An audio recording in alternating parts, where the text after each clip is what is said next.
দীর্ঘ ৩ যুগের অপেক্ষা শেষে তার কাঁধে ভর করে ২০২২ সালে নিজেদের তৃতীয় বিশ্বকাপ জিতেছিল আর্জেন্টিনা। সে লিওনেল মেসি ২০২৬ বিশ্বকাপে খেলার ব্যাপারে এখনও নিশ্চিত করে কিছুই বলেননি।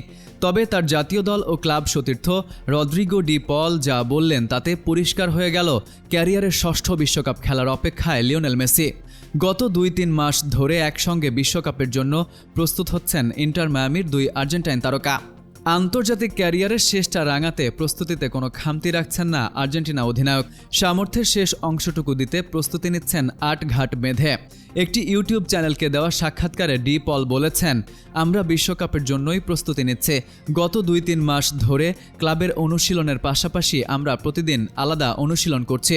সেরা শারীরিক অবস্থায় পৌঁছাতে লিও ও আমি নিজেদের সর্বোচ্চটা উজাড় করে দিচ্ছি।